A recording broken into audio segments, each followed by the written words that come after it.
Dans un petit village côtier d'Afrique, vivait une jeune femme nommée Efua. Elle était connue pour sa beauté éclatante, mais aussi pour sa gentillesse et son cœur généreux. Depuis leur enfance, Efua et sa meilleure amie, Abena, étaient inséparables. Elles partageaient tout, leur joie, leurs peines, leurs rêves. Mais derrière le sourire éclatant d'Abena se cachait une ombre d'envie qu'Efua, dans sa pureté, n'avait jamais remarquée. Efua était fiancée à Kwam, un riche marchand de cacao. Kwam était non seulement prospère, mais aussi profondément amoureux d'elle.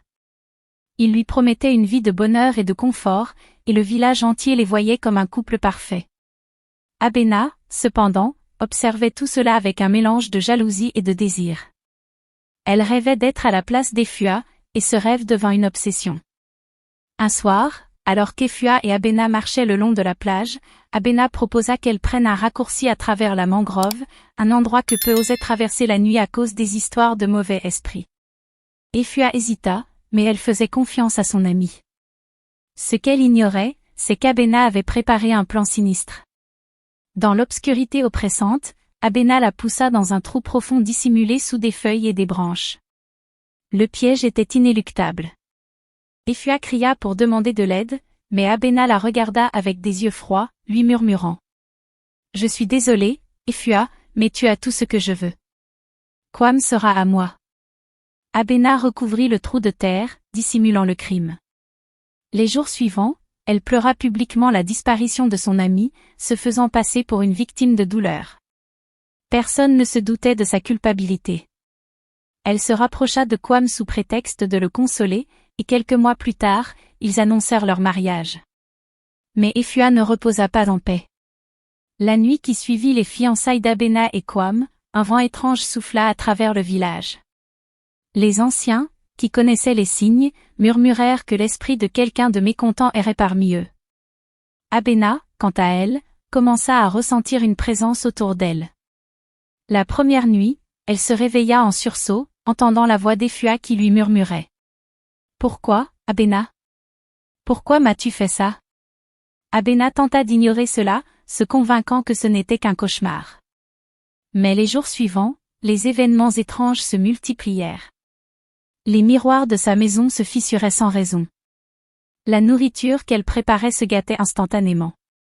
Les bijoux qu'elle portait, offerts par Kwam, disparaissaient pour réapparaître sur la tombe fraîchement marquée d'Efua, que les villageois avaient découverte par hasard.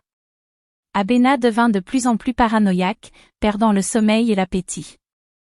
Elle évitait la plage et la mangrove, mais l'esprit d'Efua semblait la suivre partout.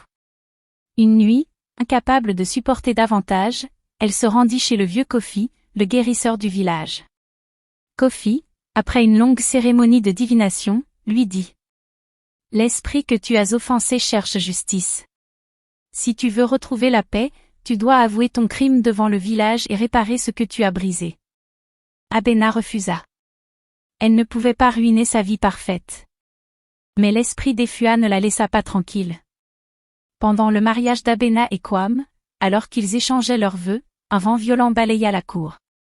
Une silhouette translucide apparut au milieu de l'assistance, Efua, vêtue de la robe qu'elle portait la nuit de sa mort. Les invités crièrent, certains s'enfuirent, tandis qu'Abena s'effondra en pleurant. « Abena, dit la voix froide d'Efua. Tu m'as volé ma vie. Maintenant, je prends la tienne. » Abena hurla, implorant pardon, mais il était trop tard. Elle s'effondra, inerte, sous le regard horrifié de Kwam et des villageois. Les anciens murmurèrent que l'esprit d'Efua avait pris ce qui lui revenait de droit. Depuis ce jour, les villageois évitèrent la plage la nuit, murmurant des prières pour apaiser les esprits. Et au clair de lune, certains prétendaient voir deux silhouettes marcher ensemble, l'une brillante et lumineuse, l'autre sombre et accablée par son fardeau éternel.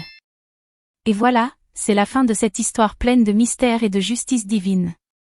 Alors, qu'en pensez-vous? Si cette histoire vous a captivé, laissez un like pour montrer votre soutien, et partagez vos réflexions en commentaire. N'oubliez pas de vous abonner pour découvrir d'autres récits fascinants. À très bientôt pour une nouvelle histoire.